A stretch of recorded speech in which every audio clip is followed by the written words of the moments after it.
Aloha. As we embrace fear as part of who we are as a human being, we create a huge sense of self-compassion for ourselves. And this self-compassion comes from the unconditional love that is in each of us. When we embrace fear as a part of who we are, we begin to see some of the larger fears that need some kind of support from this self-compassion to encourage these greater fears to move forward, to move beyond having them. Three that have been the most apparent to me are: one, the fear of being around family, whether it is our children, our parents, our grandparents. All these people are the greatest mirrors that we have. The greatest mirrors that we have to show us who we are as a human being. And as we embrace each one of these people, we embrace a side of ourselves that allows for the unconditional love to freely express itself in whatever creative way we find to share with the world. The other fear is a fear of not surviving. This fear of not surviving is associated in our society with money. And this fear comes out in the way of the fear of not having enough, the fear of not being enough, the fear of not being in control.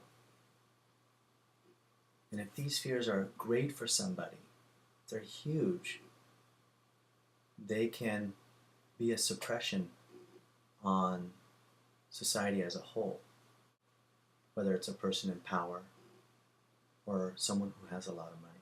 These three fears, the fear of not having enough, not being enough, and the fear of not being in control, are at all levels of financial position. And to acknowledge those inside of ourselves helps to be a mirror for those who may have a little more difficult time accepting that fear as a part of who they are. The third is this fear of the sacred sexuality that is a part of who we are as a human being.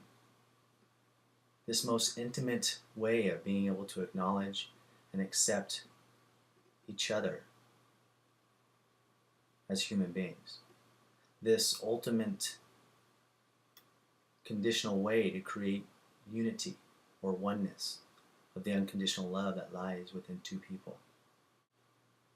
The fear of this or suppression of this is so great, we use it in our marketing to draw people towards something that is such a natural part of who they are.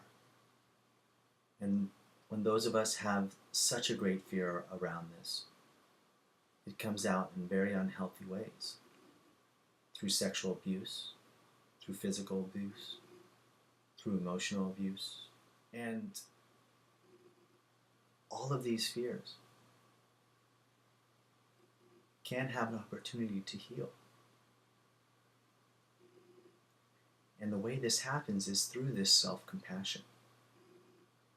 When one of us has enough self-compassion to accept fear as a part of who we are as a human being, we can truly begin to share the unconditional love that's inside. Because that self-compassion comes from this unconditional love that is in each of us. And the more of us that have this self-compassion, the more of us that embrace fear as a part of who we are as a human being, the more support and encouragement there are for those who have a harder time accepting fear as a part of who they are. so much that they take it out on other people. Perhaps in one of these ways that I've mentioned in this video.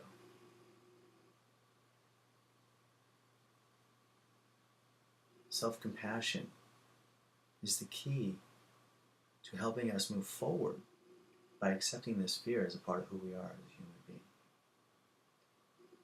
And if you have that self-compassion for yourself, you can share unconditional love with others.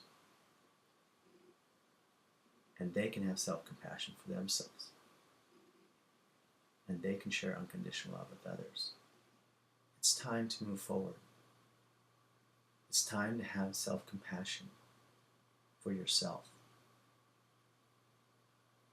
and share unconditional love with the world. Thank you.